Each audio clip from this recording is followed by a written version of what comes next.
We are now going to welcome Monsieur Jon Kern. Jon Kern. Good morning. Hey, Jon. How is life? Good. Oh, we like each other. And you've been in Belgrade before, right? A year Actually, ago. on this very stage. A year ago, yes. I think it's the same. It is very the same, except that we are prettier and younger, aren't we? Smarter, And wiser. there is also one big change in your life that happened from last year to this year. Oh, the little granddaughter, that one? Uh-huh. Yeah. Jon pretty awesome. became a grandpa. Not that I had anything to do with it.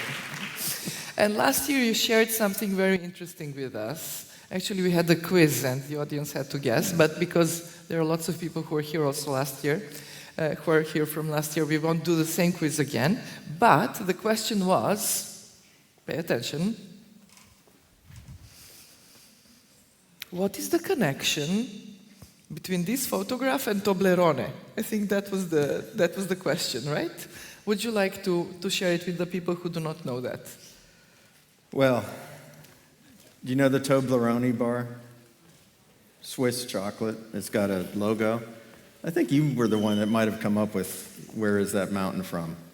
But yes, so I don't know how many photograph shots it took, but I positioned the camera so that I had a reflection of the Matterhorn in my glasses. And I use it often for, you need a vision, whether it's for a product or a feature set. So there's me with a vision. I had seen that as a young man, the famous crag, and vowed to climb it. So that was me looking at it and getting ready to climb it. And you did climb Matterhorn, right? I did. Any other peak that we need to be aware of? The hardest thing, well, quite a few other ones that people might not know. Okay. Castor Pollux and Brighthorn and a few others. We do know about those. Yeah. Good, awesome. What will you be talking to the audience today? Well, what I really am hoping to do since even it kind of probably started, this might have been the first stage where I talked about reimagining Agile last year. So return to that and a little more of a emphatic, a lot has happened to our community around Agile, and I hope to provide some stories from the audience and from others around the world about exemplars, places where agility is flourishing, to help our community learn how to fight back the fake Agile and the kind of I don't know what words, the trinity of something that Nigel had said yesterday. I just flew in yesterday, so I missed that talk. But to kind of fight back and help folks recognize what's not Agile by learning what is true agility. And a lot has happened since we came down off the mountain, and not all of it is good. But yeah, that's what I hope to talk about today. So we're in for a treat. I think so. And you're in for some questions. You asked the audience to ask you questions, right? Frankly, I'd rather do mostly questions because that's more of a pull system versus me pushing what I think you might care about. But I'll do a little pushing because that's just what people do in conferences. Awesome. Welcome. Thank you. So you see there's a QR code. I'll have that up on a few slides. So I encourage you to contact me on LinkedIn. And normally I don't like to talk about myself, but I put this slide up here and I'll link back to it later on because I think sometimes our tendencies in our industry is to have lots of experts. And we fall back on maybe some specialties. And I've had a blessed career, starting from, it's not on here, but dishwashing in restaurants and learning how to cook and things like that. But I've done a lot, seen a lot, and have morphed from being an aeronautical engineer, using flight simulation software, realizing the power of software, to building companies around building products. And I still write code. I actually had a good friend of mine help me produce a new version of a fire planning app. So I still write production code, as scary as that might sound. But I try to stay honest.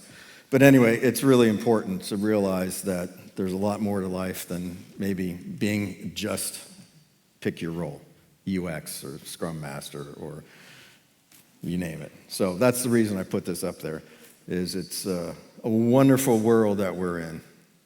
Take advantage of it. So I hope to cover a little bit about what I'm calling kind of maybe fake Agile, being able to recognize good Agile, and some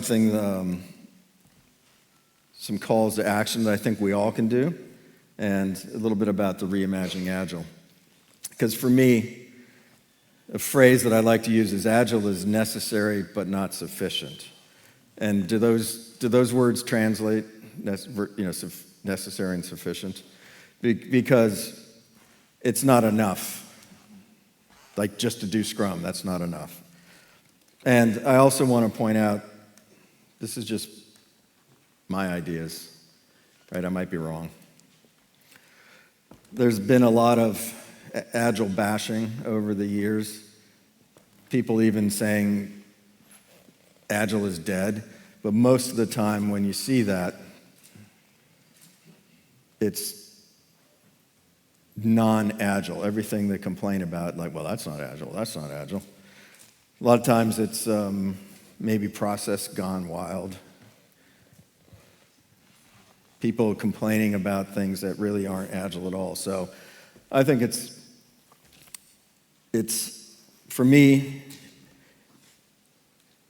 if you're in a place where agility is flourishing, you're probably living the values and the principles. So that's my definition of being Agile. Are you doing what's in the manifesto or not?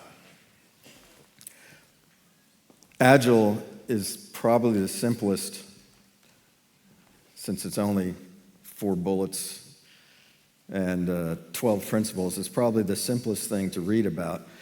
But at the same time, it's the hardest. I often say if you understand the manifesto deeply, you don't need it. And if you don't, or if you're fresh out of school, you're just starting, it probably is very strange, because it's very hard to maybe understand some of it without living more in our world. I've showed this slide before. It's kind of crazy. I'm not going to take any credit for it. I'm not going to say we knew this ahead of time.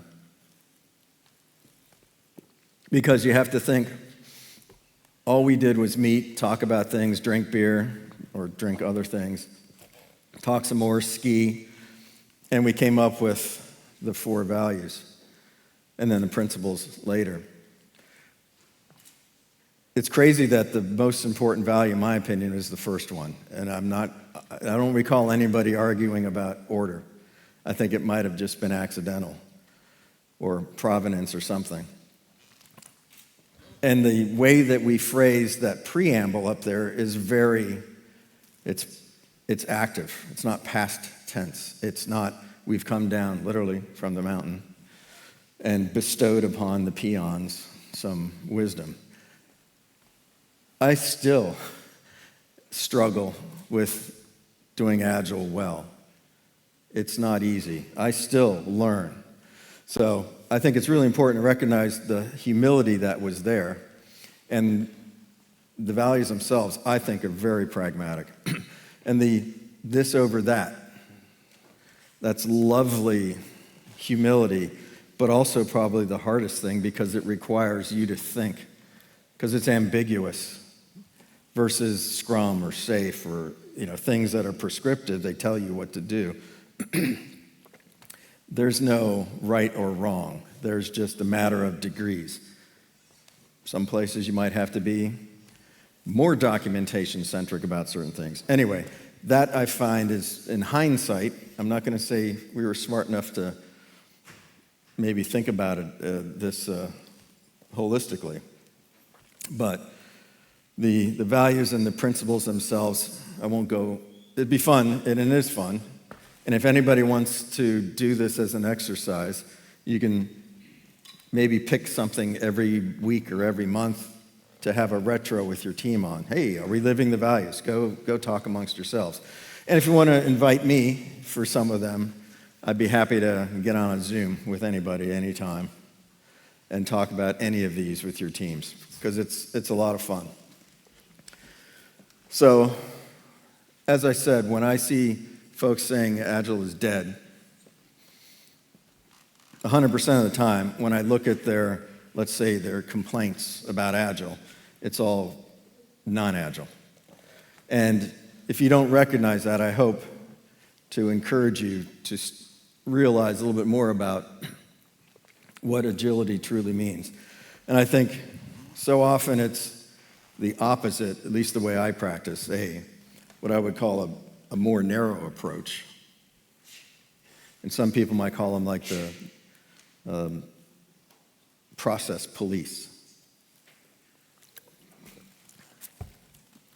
So I think of that as there's nothing wrong with what we did as an industry early on in trying to teach and learn and get some level, certifications are fine. I think what happened is we swung the pendulum, and there's a phrase, I think a Latin phrase, caveat emptor, which means buyer beware. And I think what happened over time is some of this fake Agile began to become more evident. And when I say a dogmatic adherence to a framework, that is, again, some things that I've seen people complain about is this, instead of having some kind of, for me, it's, you need to have crazy, sort of insane devotion to the actual customer and the value and things you really need to deliver. Not, are we doing the process? Not, did we get some intermediate step of the process? But the only thing that matters, did we get value into the user's hand? Did we help make their lives better? So there was also, I think, while the first value, individuals and interactions doesn't mean I put a comment on a JIRA issue. Interaction means we actually are communicating and having good collaborative conversations. And I think, though the people things are the secret sauce, what happened too is much like suddenly there was I think Scott Amber uses the phrase, which comes from the United States, I think, the gold rush. The San Francisco 49ers, it has to do with a year, a date, when gold was discovered in California. So there was a gold rush. Suddenly everybody's a gold miner. And of course, a lot of people lost their shirts, literally. So he talks about it being a gold rush where all of a sudden all kinds of people got certified, but had no experience. So same thing, there are a lot of folks got into coaching, but maybe at some point lost sight of we're actually here to do a job, to produce something of value in exchange typically for money. And so I think some of it was we went to some extremes, and then there was a backlash. And I don't know how many people here have worked in an organization that looks like this, what I might call big upfront design, what I might think of as a heavy process. I can't see anything, but this is what we were combating back in the late 90s. I had to do Defense Department contracting, big heavyweight process, and I was like, I'm a taxpayer, this is stupid, doing this unnecessary work. And then there were the original name for the Agile Manifesto gathering was a lightweight methodology conference, because we were combating at the time heavyweight processes. Things like rational unified process, all kinds of roles and ways of working, and a nice big body of knowledge to define how that is, and templates for these documents, and all kinds of crazy stuff, in my opinion. Although I could tailor the rational unified process down to my simplified process of working. But I see this today in something like SAFe. And it's kind of crazy. It's kind of like, what, do y'all like fall asleep and forgot? Well, no, actually, so many people are young, you were not there. You didn't realize what we were fighting. Many people have only ever experienced, quote, Agile. So they don't even know that this is, I don't want to say bad, but this is kind of crazy. And it's hard for me to understand that people, I don't want to say are falling for it. Because I learned, I went to a PO, product owner, product manager, a place near me was going to go safe. I said, oh, cool, oh, look, there's a weekend course I can go take and learn, a 2-day course, and learn about what is the safe POPM stuff. I didn't pass. I could do the sample tests, I could pass those, but I think I must have missed one question. Because they changed the word, something, and the instructor kind of chuckled. I didn't tell him who I was or anything like that, not that it matters who I am. But he got a kick, because he could tell, old school, that they changed the wording. I don't even remember what it is. But he also said the reason a lot of companies love this, and love Rational, and love Waterfall, love those kind of large processes, is because they are prescriptive. They're very well defined. And so for management, they think it's awesome. But for me, I think it can be crushing. So I was a little surprised to see a resurgence of what I would consider heavyweight processes with the word Agile in their title. So as you can guess, I think SAFe could work. I also think SAFe could be, don't take this the wrong way, but it's probably hard not to. If SAFe looks good to you, like in a company, maybe you need it, right? If things are so bad that something like SAFe, that if we impose it on us, it might take us years to even learn what it is or implement it. Maybe you were so messed up, you needed some kind of rigor, and you have to suffer through that. But my goal would be to then help you get out from under it and get to more pure Agile. But anyway, I did run across some person who said that did happen in one place that she saw. So I was surprised, because to me it was just a hypothesis. So I go back to, is Agile all we need? Because for me, it's just an overarching thing that I do while doing other elements. And I think the most important is to have a supportive culture. And that's why you'll see I'm going to appeal to the audience and folks around the world for stories where you might be involved or have known about agility flourishing. And that requires an extremely supportive culture. And how do we help everyone get to that place? Because I think that's the biggest challenge we face. As an engineer, I think I'm blessed with a more naturally holistic view on how to solve things, how systems work. And I think it's so important to not lose sight of the technical skills that we need. Because I think without the principles and the values, without a supportive culture, without the technical skills, without that kind of holistic approach, you're going to have less success. So what we did way back when is really try to get at what were the common things that we were all practicing. So you've probably seen this slide before, but there was a large proportion of us actually did software for a living, and we're engineers.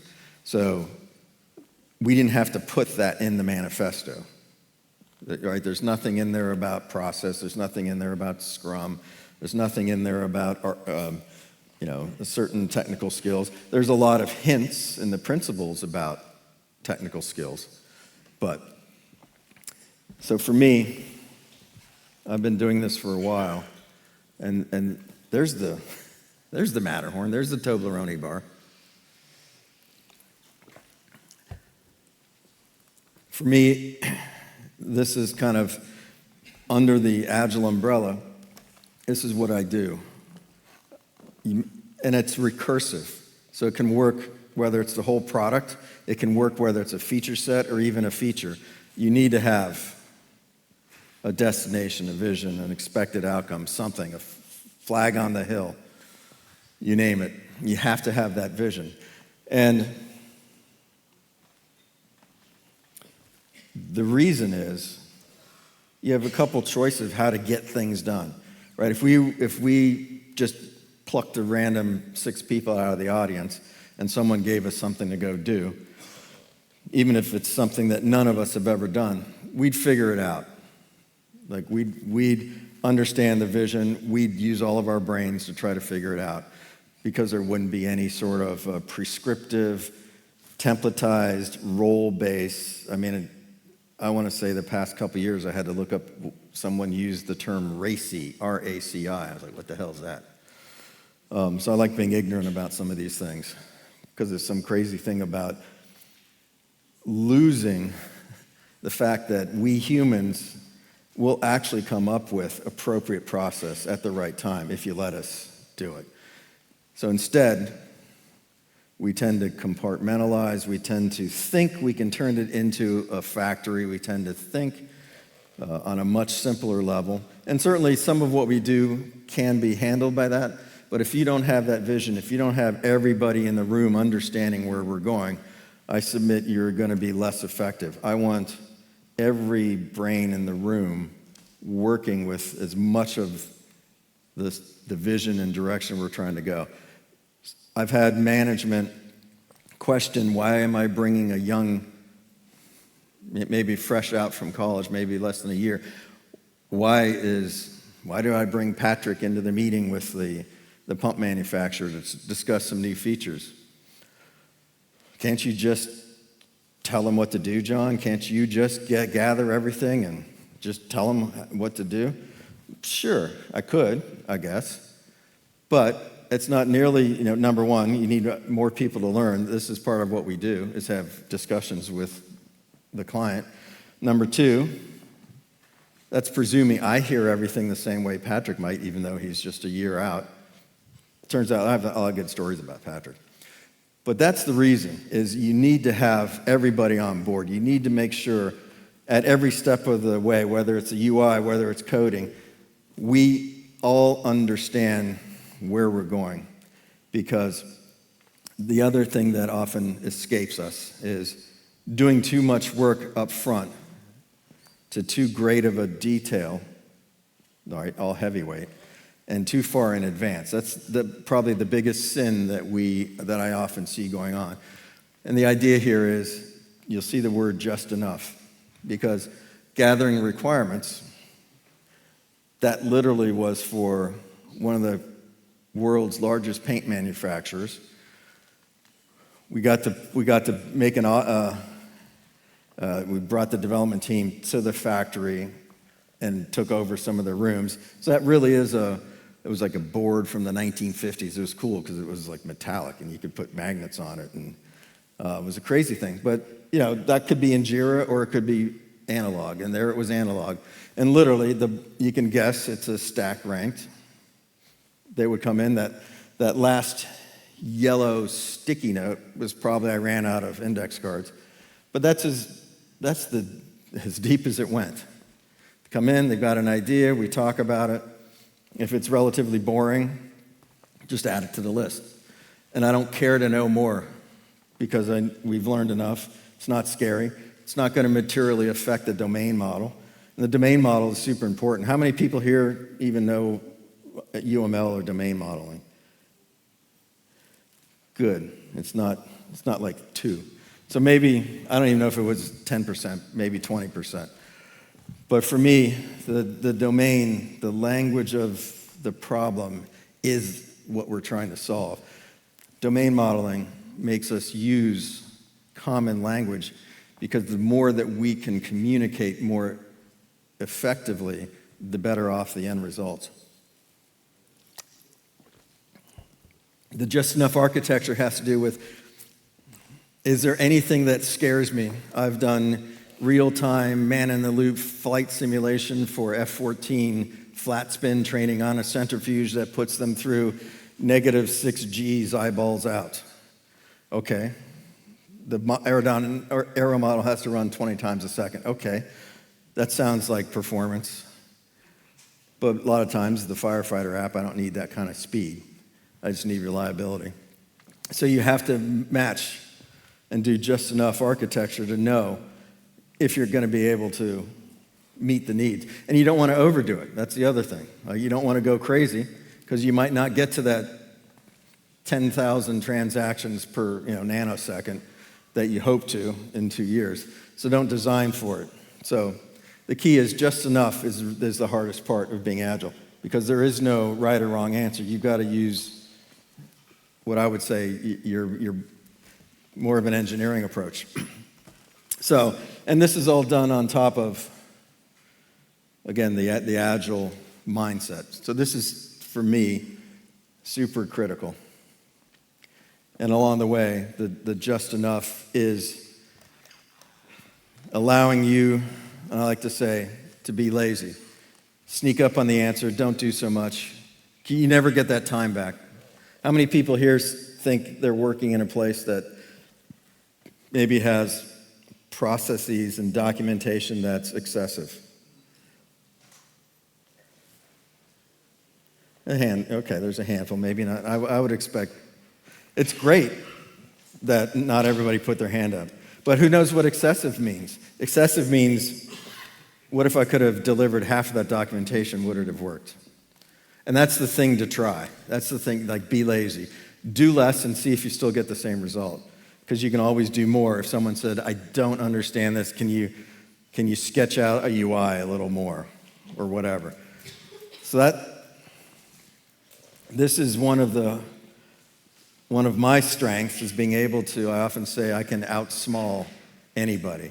You give me a feature, and you'd be surprised how small of a delivery of the first pass. And that's another important step, is negotiating scope, understanding value, understanding the vision, understanding what are we trying to help the customer with, so that we can use our brains to do the smallest thing that can deliver the biggest impact, like the 80-20 rule. That often happens in features, and yet we tend to deliver 100% of the feature. Well, you shouldn't. Try delivering 80% or even less. And the phrase that I like to use is, anybody can design, a super complicated system. That's easy. Anybody can write up the full feature. That's easy.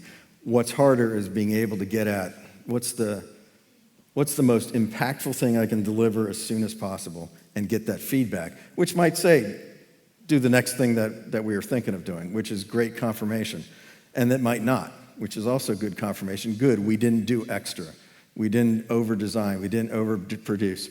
So this is one of the biggest things, and I use the word uncomfortably because it's easy just to do what they asked for.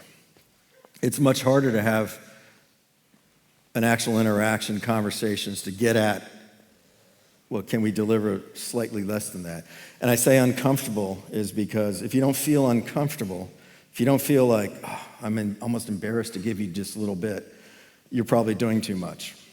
And it's a good exercise. It's a little bit like, Elon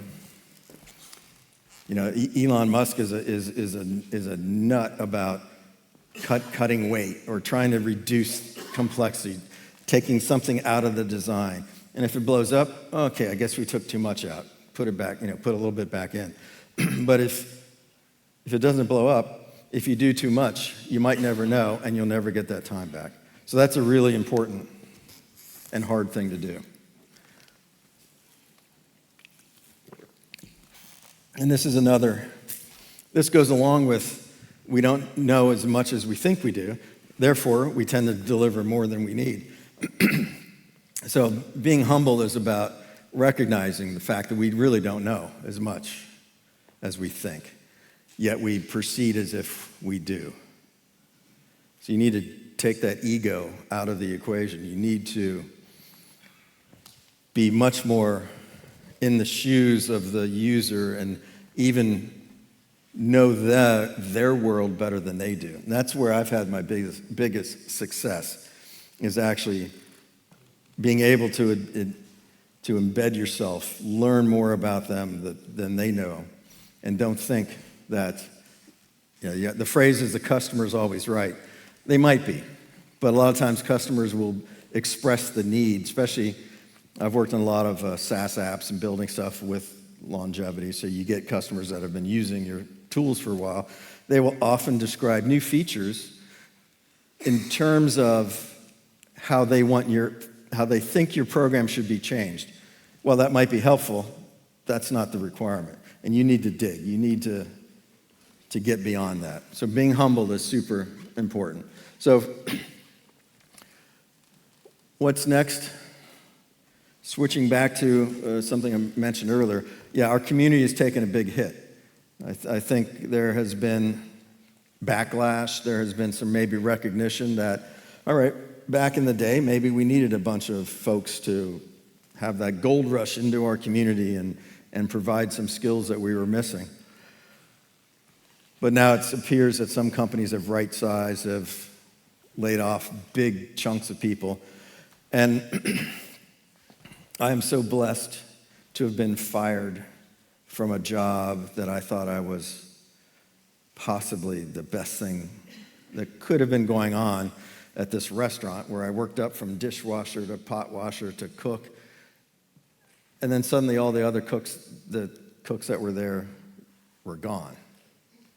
I don't know why. I never did learn why. There were a bunch of Vietnam War vet era people with funny names like Cosmic Muffin and Worm and Tennessee and Zeke. So I'll say as a teenager, I probably learned some things a little early in life from them. But suddenly, I'm 16 years old. I'm in charge of a very famous touristic restaurant, Pennsylvania German. And I would even work on weekends, days off, and clean the carpets, do things like that. So I thought I was a pretty good employee. And I was helping train this new guy. They finally hired somebody, which is good because I later would have to go back to school, high school. But I was coming in on a Tuesday after working the day off Monday, and as I'm putting my whites on, the new chef that I was training said, "John, you have to go talk to." It's funny, the manager's name was Donald Trump. And he had funny hair, I remember that, and he was from New York. But I'm pretty sure it wasn't the Donald Trump. And so I go there, and he goes, "Well, John, I'm going to have to let you go." "What? What do you mean?" Well, I got underage drinking, is what it was. Because there was a pitcher of beer in the refrigerator from the weekend, and I took a little sip of it on this day off, and it's like, ugh. I wasn't smart enough to know. Of course it would taste like crap, because it was an open-air pitcher, over 2 days old, and it was, we would call it skunked beer. But anyway, I got fired. I even marched up to the vice president. This big cigar-smoking guy that would come through the kitchen every so often. It's like, what do you mean I'm fired? He said, "No, I can't do anything about it.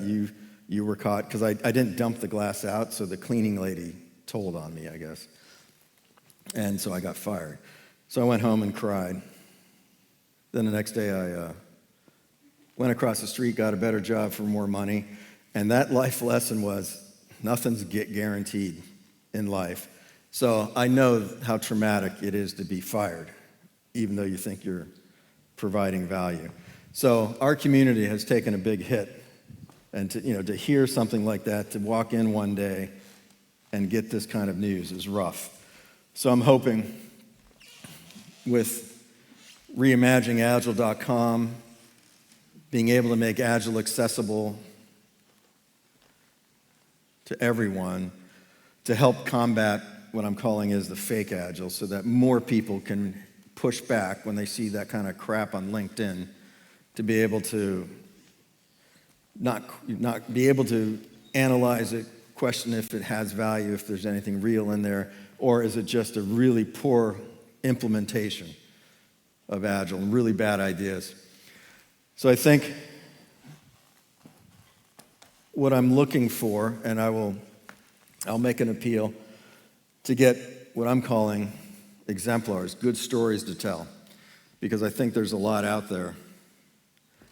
And I've been, over this past year, beginning to interview people and trying to find what are some of the nuggets of gold, to go back to the gold rush analogy, but be able to mine these stories of where agility is flourishing, to find things that we can all do, because a lot of times it's not as hard as you think.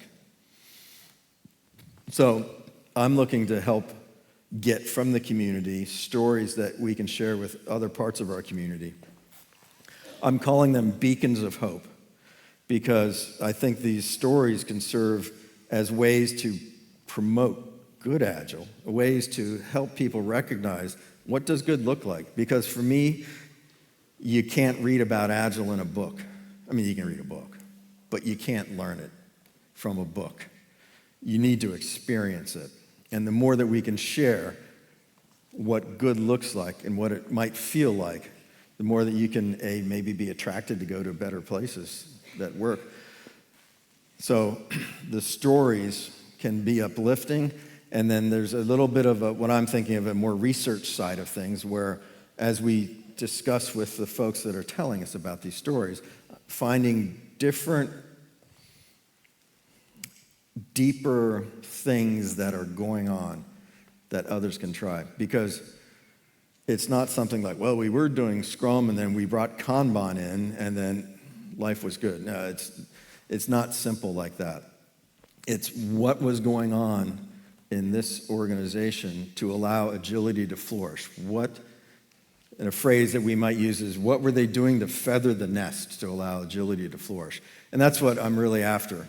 So I hope, there's a workshop later today and LinkedIn, Zoom later, but I hope if you have or know people who have stories,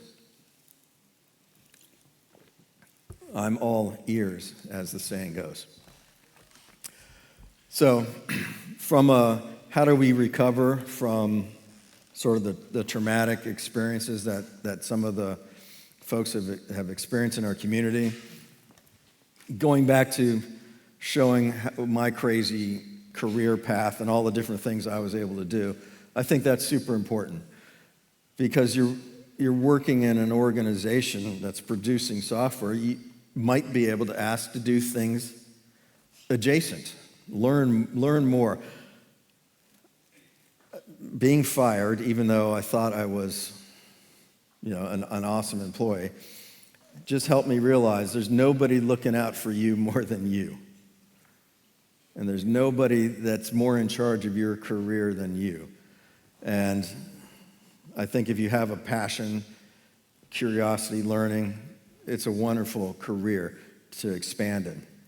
Something else that I've learned with my colleague Jon Turley at Adaptivist is things that I didn't realize about how our minds work, how we make our meaning, how others make their meaning can materially affect how the quality of our interactions. Because ideally, we should be able to find joy in doing meaningful work at our jobs, not just, some kind of a sweatshop. So I think these are some of the aspects that Michael Hammond covers in Evolve Agility. It's a pretty condensed book. It's a little tough at times, and he's come a long way since then. You can take some courses around what's called vertical facilitation. He calls horizontal learning is when we learn a skill and learn it more. Vertical learning is more about developing our mindset. And I think that's really key to helping agility flourish and helping you grow in your career. And getting back to technical excellence. So many of the conferences stopped, like the Agile conferences. Suddenly I would go to them and there'd be nothing on BDD or TDD or object modeling or anything that actually is really important. Behavior-driven development, test-driven development, object modeling. That's super important. Architecture. So I think a return to first principles is key. Or you might be, I don't want to say, have AI take some of your jobs. And some of the elements that are coming out of certainly my experience and some of the exemplars that I've been learning is some truly radical empathy for the users and knowing them better than they know them. So if you want to be successful, the more that you can produce high, what I would call value-dense features, the better off you will be. So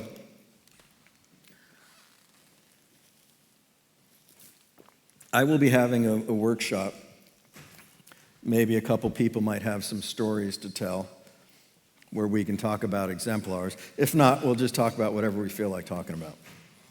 I might explain some of them, but I think my goal is to help the community kind of take back Agile from the fraudulent misinterpretation of what I would call fake Agile. And embracing, as I call it, the hard work, because having a more holistic approach is a lot harder than doing some sort of compartmentalized view of what it takes to produce software. Having a broader approach is more challenging. Agile for me requires partial constant attention, which is harder. You can't rest. You constantly have to judge, is this getting us closer to that vision, to that end goal or not? And I think as I begin to publish more exemplars, I'm hoping to get other people to do some of these interviews around different time zones as well and begin to recruit. We're already talking with Sandy Mamoli, who's on the other side of the world in New Zealand. So my goal is to, in this coming 12 months, to have exemplars published. So Agile is necessary but not sufficient. Thank you.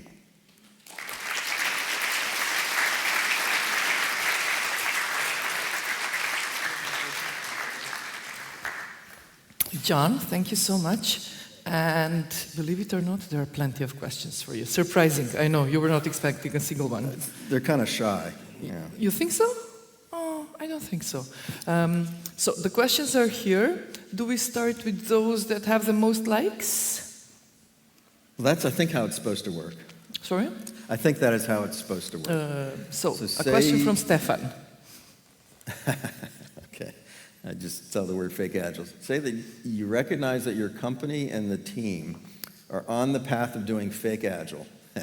How do you call that out? Great question.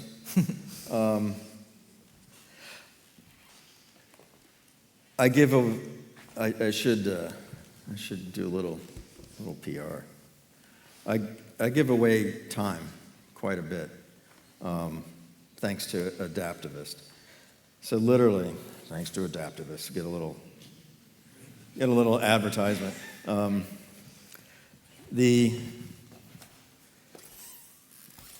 You can sort of be passive aggressive. If you want to be aggressive, call me, and I'll get on a Zoom call with your team and your management. So that's aggressive.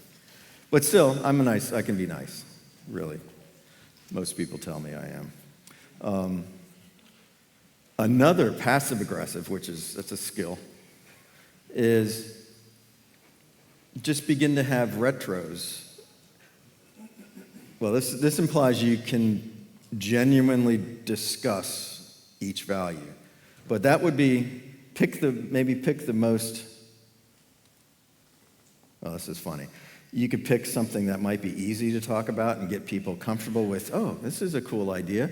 Yes, let's have these little retros about the Agile Manifesto. And you pick one that's sort of benign and fun and friendly. And then the next one you do, after you lure everybody into this is a comfortable thing to do, then you do one that shows how we're crap and how we're going down this wrong path. The real key is to let everyone discover it. So that's one of the things we do with workshops with teams is I don't really like Agile assessments or anything like that when you come in and judge people. No, people know that they're doing crap, typically. Let them speak. So that's my passive-aggressive approach. Your team knows. I hope that answered it. You said being Agile requires technical skills. Well, actually, just to produce good value requires technical skills. How does that resonate to Agile and non-IT? Oh, great question. Does that mean we need to have domain knowledge regardless? Yes. Yeah, so I think that's a wonderful question. Because if you can distill some of the, let's say, non-IT aspects of the manifesto, that's like I know they always use that goofy martial arts like shu, ha, ri. I was hanging out with Alistair talking about that. But that would be a re level. Like you are now a master at understanding Agile principles and mindsets. You can take it anywhere. And for me, the domain is more about ways that we talk about the work we're doing. And if you don't understand the purpose, has anyone ever seen that funny movie? It's an old American movie, like Office Space, which is pretty humorous about software developers. They have these funny consultants, the Bob and Bob efficiency consultants, that are asking, like, what is it that you do here? And that's important that you ask, what is it that we do here? Literally. When we work with teams, that's our first exercise is what's the purpose? Or if I'm helping a company create a new product, the first exercise is what's the system purpose? So understanding the domain, understanding what value is. If you don't know that, then your communication can be less effective, and if you don't understand value, then anything will do. So having the value allows you to compare, are we going in value in the distance is like a vector, say. Allows you to make decisions about everybody on the team doing the next step. Are we getting closer or warmer? We are really good at sensing things. Like you can walk through a forest in the daytime and it's really nice. You walk through the forest at nighttime and say, what was that?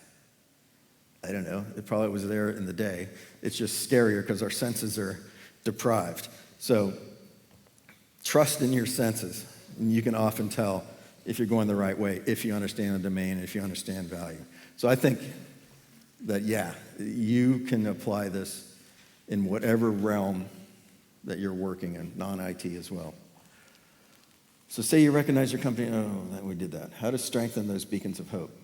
Because currently that's just it. Currently the naysayers, those that are negative, are much louder because much like restaurant reviews, more people are prone to write a negative review than to write a positive, right?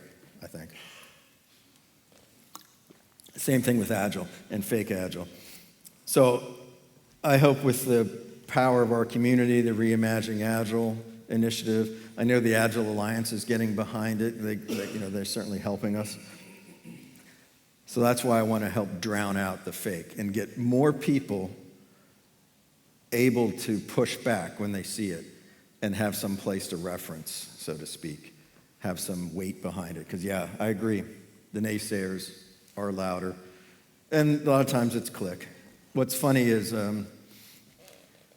Cliff Berg was saying, I think, the launch group, Jim Highsmith, myself, I kind of started this Reimagining Agile stuff there's a bit of story behind it, but Jim and I got together with Heidi and Musser and Sanjeev, and Jim was mentioning that some guy on LinkedIn was kind of hassling him.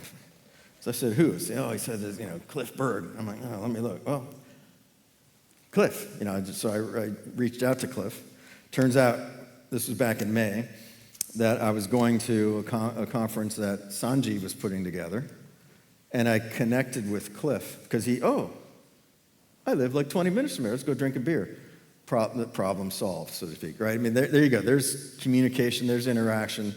There was another guy who was bashing something, and I went after him. He didn't accept my LinkedIn Connect. I was at a conference, he kind of ran away. Now that person wouldn't engage. But Cliff is engaged, and he says, yeah, I realize I'm a bit of an a-hole, but you don't get much if you don't have some of those negative things. It's hard to get attention. It's like, all right, Cliff, but go a little easier, please. Don't bash us. We're all trying to do the same thing. So for me, it's going. I'm very, how should I say, open enough to confront the naysayers.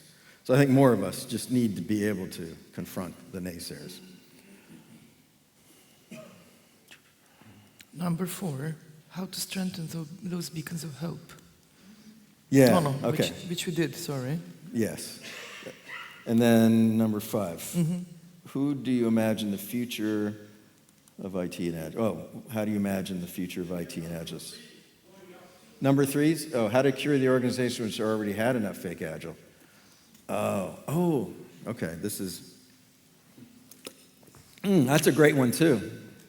Because that's a little bit like what you might call a straw man argument, where you put up this fake argument and then you shoot it down like, well, that wasn't true. I don't care. Yeah, there's a lot of that.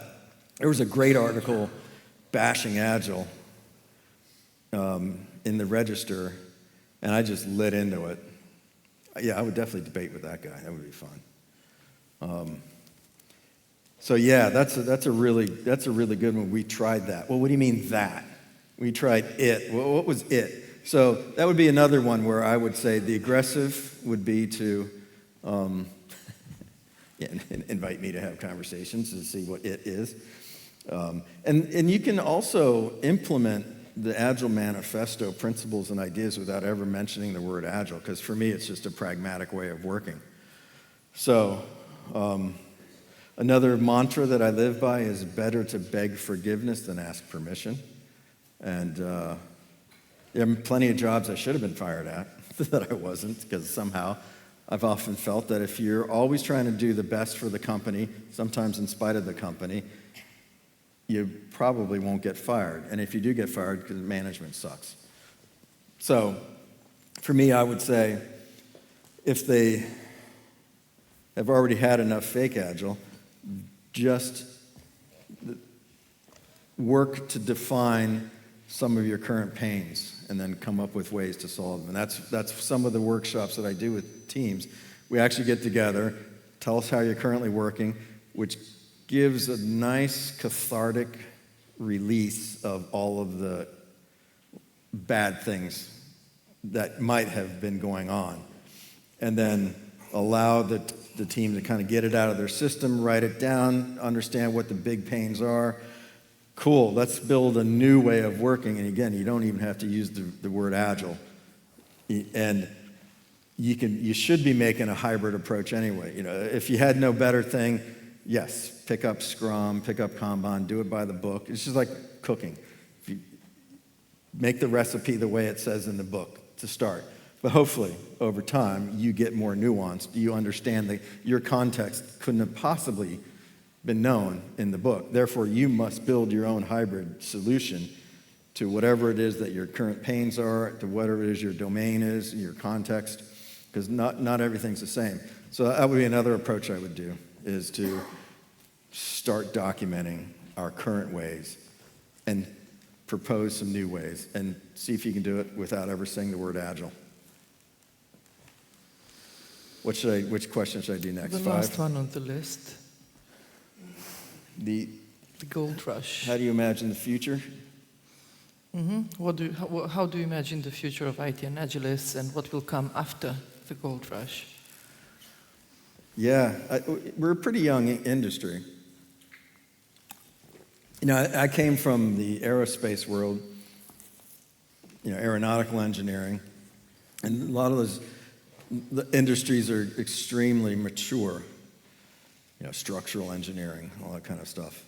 So I remember, I think the very first public talk I gave, I'm thinking it was in some big auditorium, I think an IMAX theater, might have been in around the year 2000. And I believe I still have a copy of it. I think the title was Software Engineering, an oxymoron in your organization, ? And an oxymoron is kind of a, I don't see any engineering. You know, like it's sort of a conundrum, what would you call what's the good dictionary definition? Does oxymoron translate? Because that's a strange enough word in English. But it really means that something is not like what it seems.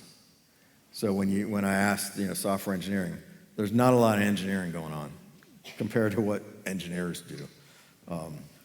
So I think I view the future is to get back to the roots, to get back to technical excellence, and layer in all the things we've learned. And for me, anyway, the future is continuing to do the things that I've done in the past, but also add in the things that I've been learning over the past 5 years about the mindset, the growth, the importance of the culture. I think I've made mistakes where I didn't build enough of what Michael Hammond calls a social container.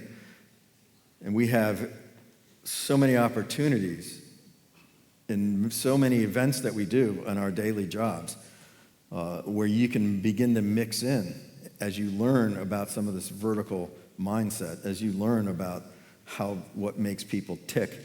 You can begin to build in some ways for the teams to grow and learn and do more, what I would say is kind of the important side of things, in addition to just getting better at the technical. So I think the future will be a bit, maybe some still jostling and right-sizing and things like that. But I think folks will begin to, I know there's probably been some talks already about AI, I would presume. So there's certainly a lot around that can help accelerate our effectiveness. But I think for me, I hope to see getting back to a truer state of being agile and not just falling for well, if you do these processes, I know I'm talking to, the RSG, I know I'm talking to Regional Scrum.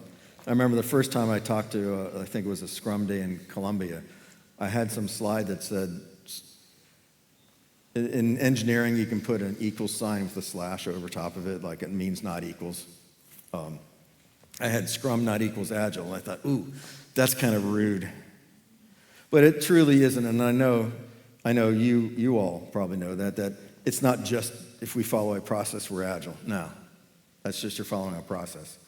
So that, I think, has become more widely known, and I believe we'll be able to progress beyond that to understand we need the technical excellence, and we need to embrace the feedback that the industry gave us and move to get better, because that's really what it was. It was feedback, as hard and harsh as it seems.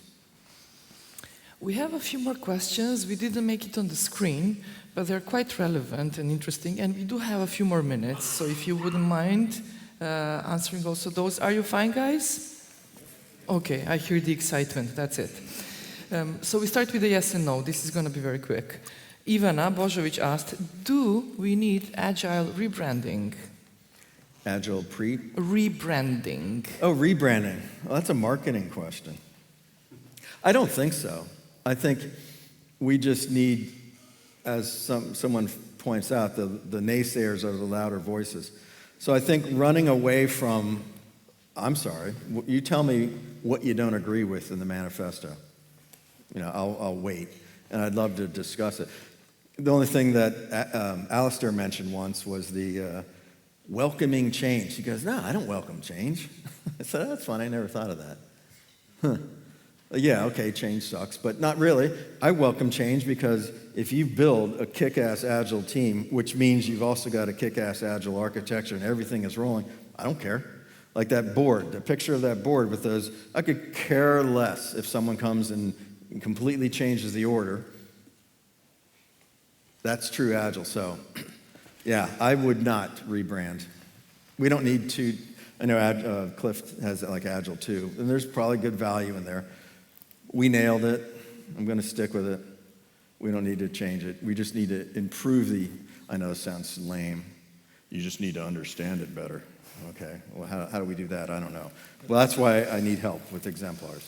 Okay, that was a yes and no answer. Good, thank you. Guillaume Bailly asked, so how do we reverse the trend? Is it just about focusing on customers' goals and problems and see how we can provide them with more and more value? I assume reverse the trend of the naysaying. Is that what you mean? Guillaume? Yeah, I think it's a blip. It's certainly, I'm no expert in the like, I don't even think it's the right term, but like the anthropology of how ideas like this, because you can imagine we had no idea any of this would happen. For the 10th anniversary meeting that we had in Salt Lake, which I know Anna, I don't know if she's here, she went there, which is cool. She showed pictures, and there I was on the stage. They wanted T-shirts for us to wear as authors so that people could come up to us and say, hey, hi, how was it? Who's a good skier? And the idea, I suggested a really good idea for a T-shirt. So we call those little circles like bullets. Like my suggestion was 4 bullets and all this happened. And you fill in the word. Does that translate? Can I say it? All this merd happened, all this scheisse happened, all this, happened. They didn't accept that shirt. But so we didn't know anything was going to come of it. And I think it's fine the way it is. I'm not changing it. Good. And one more. And this one goes deep. It's about motivation. Estela Uica. How can Scrum Masters be motivated to reimagine the Agile thing? Is it also Scrum Master's responsibility that they allowed the fake Agile to happen? Oh, I don't think I would blame Scrum Masters in that because, it's something that if we could foresee it, we would have. I believe it's a falling into a trap. Another superpower I have, besides making things smaller than anybody else, another superpower is being comfortable with not knowing. That's so hard because most of our industry, we value our expertise, and I'm luckily not an expert in anything, so, except maybe being okay with fuzzy ideas, fuzzy requirements, and just taking little pieces as we can to turn them into. So what happens is we fell into an industry trap. It's really common, happens all the time on teams, of thinking we can turn it into units of work, with roles. So I don't think we can blame, was it the Scrum Master's fault? No, because you're just trying to do the role that someone hired you to do. I think it was more or less the industry, our penchant for wanting to compartmentalize and turn things into, as I said earlier, a factory. That was our, let's say, the demise of, that was the birth of fake Agile, thinking it's that simple, that we can turn it into these compartmentalized, unit-wise approach, and just you do the little chunks, and certainly that'll work. So I think it was a much broader problem. And as far as the motivation, I think it's an opportunity for, as I mentioned, broaden your skills. Go find adjacent areas that you can contribute to. Work more collaboratively next to people and try to learn. Because I frankly, if someone put me on a team and there was this penchant for front end, back end, and I got a feature to do, and I'm doing something that's not deliverable, my head would explode. Like that is not how I would ever allow development to occur. To think that, I'm just doing the front end. What? Huh? Why? You too stupid to do the back end, or pick the side? Like, what do you mean I can't do the front end? Admittedly, if there's some fancy, crazy-ass UI, okay, I might want a designer, but I'll still put something crappy out there, and it might not go to production yet. So I think we've lulled ourselves into this false state of thinking like a software factory sounds good, but if it's an actual factory, it's bad. So I think for me, the motivation would be to really embrace, this is such an awesome field to be in, learn as much as possible to be able to do as much of the whole thing as possible. And that's my skill, is recognizing when I need an expert. So I don't know, that was also not a... short answer. You managed to address also several other questions that we didn't manage to read, but they also had a lot of wondering around this topic. So thank you very much.